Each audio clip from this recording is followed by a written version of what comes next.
It's time to get the retro crew back together and talk about a wonderful Silver Age comic this week. We're going to the world's finest. We just had an excellent comic book from Mark Waid and Dan Mora talking about Batman, Superman, World's Finest. But we had a series back in the day that was absolutely fantastic. This is pure Silver Age silliness from DC Comics.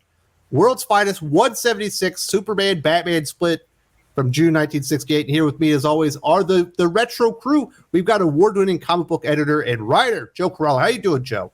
I'm all right, Wes. How are you?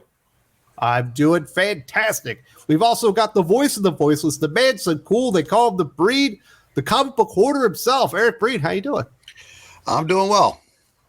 So you suggested this one, Breen. Why did you want to go to World's Finest 176? Is it Cary Bates? Is it Neal Adams? Is it Batman, Superman? What was it? Well, I can't say it was Cary Bates because the first 5 or 6 times I read this over my life, I could have sworn it was Bob Haney.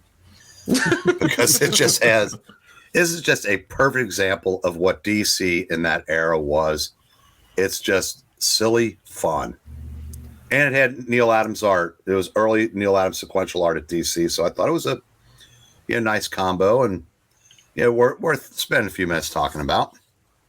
Absolutely. Sure. Certainly Batman and Superman have teamed up over the years, Joe. They're essentially the backbone of all of DC Comics and really DC Comics history. Oh, yeah, no, sure. I mean, it's that's 2/3 of the Trinity. You can't have a Trinity with 2 of the people out of it. Yeah. But no, it's and Cary Bates, people listening might be more familiar with Cary Bates on The Flash because he wrote almost every issue from like the early 70s to about Crisis. He was on that book for a long time with just a few little drop-offs here and there. And his run on Legion of Superheroes, which he'd have a little later. This issue actually came out the same time as Adventure Comics 369, which was a Jim Shooter, Kurt Swan issue, and that introduced Mordru. That was his first appearance, who would go on to be one of their more fierce antagonists over the years. And sort of playing off what Breen was saying, like there were a few books that weren't quite as silly. And at this point, Jim Shooter was kind of moving the Legion into something that felt a bit more like a Marvel book. You had Doom Patrol, which felt like it was doing something a little closer to a Marvel book.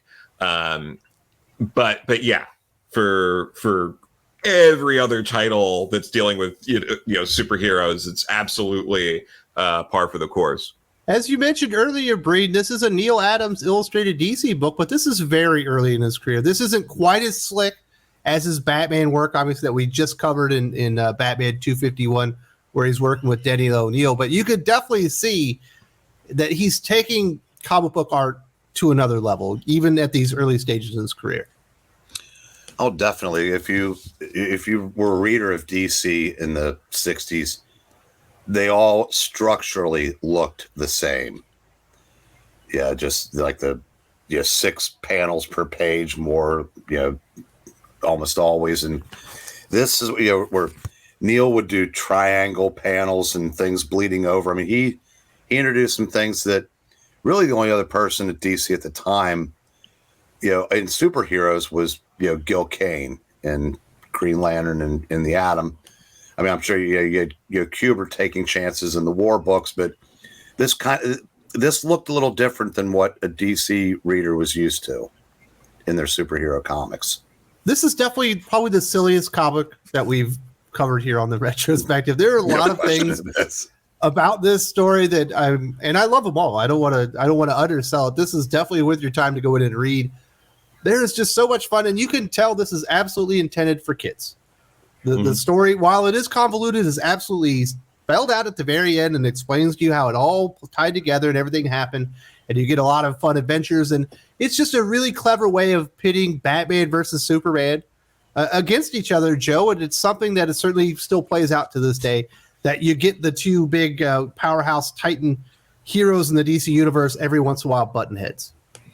For sure. And like you were saying, this is more for a younger audience. So this isn't when you say that, we're not talking about Batman v Superman Dawn of Justice kind of stuff here, or like, Dark Knight Returns. This is not a big brawl or anything like that. These are two guys who are sort of in competition with each other, trying to do the right thing, as far as we know early on in the story.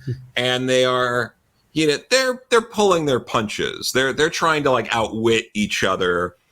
Superman's not coming out there to just be like, well, I could just punch Bruce and then it's over. But so there's a little bit of going in, taking something from the other side with certain characters, and we're going to go into that. And yeah, it's a situation that might sound a little dire, but don't worry, make it to the end. It's all going to be fine. Absolutely. So I guess we'll get into this world's finest comic book issue from 1968. So Breen, when this opens up, we see Clark Kent is going to interview a famous actor. I think his name is Ronald Jason. And he gets in there, he's interviewing him, and all of a sudden he rips his face off. And it turns out he's talking to an alien. An alien claims the real Ronald Jason's actually on vacation. I needed to speak to you because I was on another planet. I'm an alien. We've observed your culture and your customs. I know who you are. I know that Clark Kent is Superman, and he's dissolved his journalist costume, and he's wearing the Superman stuff underneath. And I need your help. I'm the second in command of my planet, and the president figure was assassinated, and I need protection down here. And of course, Superman believes him, and he takes him to the Fortress of Solitude. Yeah, it's interesting that as he's talking, a man who can move at the speed of light can't react to the chemical that's thrown at him that dissolves his suit and knocks his glasses off. And then the guy reveals himself, and you can insert your own punchlines here. His name is Durr. Durr. But this is serious stuff. The Tontor One has been murdered, and he needs his help to bring his killer to justice. My favorite part about this is when he gets to the Fortress of Solitude, there is an enormous lock. And apparently, Joe, there's an enormous key that goes in. I love stuff like this. I remember when we were doing the Mangog story in Thor, and like the Thor sword or whatever it is just abnormally and hilariously large. The key to the Fortress of Solitude is so enormous, only Superman or Supergirl could ever wield it. It's great. Oh yeah, no, and that's been the case since what was it? Was it Action Comics 241? I think was that the first appearance of the Fortress of Solitude. Ever since they introduced it, I think they've had the big key. They need to bring it back. Now, Joe, I wanted to ask you if you know this, because I never did.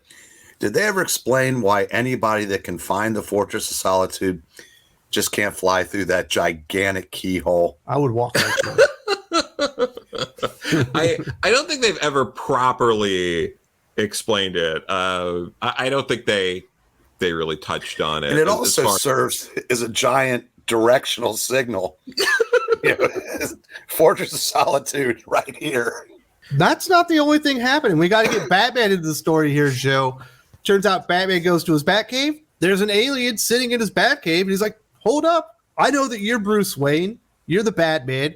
I'm a law enforcement agent from the same planet that Durr guy says that he's the vice president. He's actually a felon. He's on the run, and he's snuck off your planet. We have to go apprehend him. And Batman's like, that sounds pretty legit. So I'm going to help you out to go apprehend this guy. And he's like, but you can't tell Superman because Superman's helping Durr out.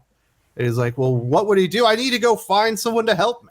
I think we may have mentioned this person before, that he's going to need to help him because how many other people out there can even come close to being as strong as Superman? And so he goes directly to the university, and he gets Supergirl on the team. Linda Lee Danvers. Yeah. And she just joins up on the team, Joe. And they're starting to feel like gullible heroes. Yeah, and I guess we're just supposed to assume that when she got picked up, she activated her robot duplicate in the tree. But she, they're really going for it. It's we got Batman explaining this, and it's very quick. It's just, there's just like another panel, and then she's just like, you convinced me. My cousin's wrong. Let's go. Which it's like, that's great. I'm glad that they have that level of, loyalty and trust with each other, Yeah, so she just goes right off to the Fortress of Solitude. She's like, well, you take him to the Fortress of Solitude. They go there, and she's going to use the giant key to get him in. And next thing you know, Superman is there. He uses his cape to like snap her in the ass or whatever. And then those two start fighting while Batman sneaks into the Fortress of Solitude to go find this Dur character. And at one point, Superman just like swings Supergirl around and around and around and like tosses her to another continent. It was great. Well, she hit him with the key so hard it bent. Yeah, he's going to be a little salty. Yeah. And eventually, so that doesn't work out so well for Superman, and he realizes he needs some backup to help protect Dur from Batman and Supergirl, who are completely out of their minds for even wanting to apprehend this guy. And the introduction here, Brain, is fantastic. They call Batgirl the Curvaceous crime fighter. That was because they didn't want to overuse Domino Daredevil, which was a favorite of Batgirl writers. And being 1968, when he's walking across the statue and he breaks out of it and she says, Superman, he goes, who'd you expect? Twiggy? What more can you ask for 12 cents? Absolutely. And, I'm surprised you don't want to get too close to that Battle City of Kandor, because you never know when Leslie Lar is going to zap you in and try to replace you out in the world there. So part of some weird talk about scheme. Gullible heroes. Right. So we're setting up for this big final confrontation that we're going to be moving to. And in the meantime, the sidekicks of both Superman and Batman, they get together. We see Robin and Jimmy Olsen. Joe, why the hell do they have their own Bat Cave? I didn't even know this was a thing. I don't know. They probably call it something like a boy cave or something else that, sounds a lot worse after you say it. But, it's cute that they're, working together, trying to figure things out. And it looks like the two of them together may have stumbled onto something. When we talk about Silver Age silliness, this is a great example of that. Out of the blue, they have this entire headquarters set up in what they call an abandoned mountaintop. Didn't know they were known for their huge population centers, but it's like, well, we need this for a story. And that's why I thought this was Bob Haney. Now, they probably used this again in issues of Jimmy Olsen. I can't remember, but it's just like, whatever we have to do to make the story work. And also keep in mind, Cary Bates was either 19 or 20 when he wrote the script. So, you can definitely feel the youthful exuberance coming through the comic book. And we finally get this big confrontation after it's quite obvious that Robin and Jimmy Olsen have seen something like, oh my God, we have to tell them what's really happening. And they get there. There's this big fight. Batgirl drops like some, I don't know, really big piece of chewed up bubble gum or something on Supergirl to fight her, and she's zapping it off with her heat vision or whatever. Supergirl throws Batgirl off of a cliff to her death, but Superman he's depowered because Batman was using kryptonite gloves. So Batman actually had to go save Superman's sidekick of the story so she wouldn't die, and we get this big confrontation, the big fight going on there, Joe. Yeah, although that last panel on page 14 there looks more like, Batman and Supergirl are in more of a Bane Batman, backbreaking sort of scenario, the way it's drawn. But when I first saw it, that's what I thought was happening. I was like, is he breaking her? Then I realized he caught her. Are we going to talk about how much distance Batman had to cover to catch her? Yeah. And as we find out in a couple pages, they took a lot of chances for something we're about to find out probably were unnecessary. Just saying. Yeah. Well, I guess should we let the cat out of the bag here and get to the end of the story? Well, it's on that page, so we might as well. It turns out it's all a hoax. This guy, Ronald Jason, his brother's a scientist, and they were together A month earlier, his brother discovered some type of compound that was very volatile, and he'd also discovered the true identities of Batman and Superman because he'd been doing voice analysis, and he realized that Superman was actually Clark Kent and Batman was actually Bruce Wayne. But then the compound blew up and it killed his brother, and apparently there's a lot of radiation. So Ronald Jason's brother dies, but he tells him, you're going to die soon too because you got radiation poisoning. And he wanted to go out with the greatest performance of his lifetime. So he wanted to see if he could confuse and perhaps get one over on Batman and Superman at the same times, Joe. Yeah, no, it's and this, I guess they're like, Superman and Batman are just big, cinemaphiles, and we're like, for you, Ronnie boy, yeah, we'll do that. And also keep in mind at this point, the Adam West Batman had like ended maybe a few months ago. At this point, so like this is really fresh out of that going on in pop culture. Yeah, it's a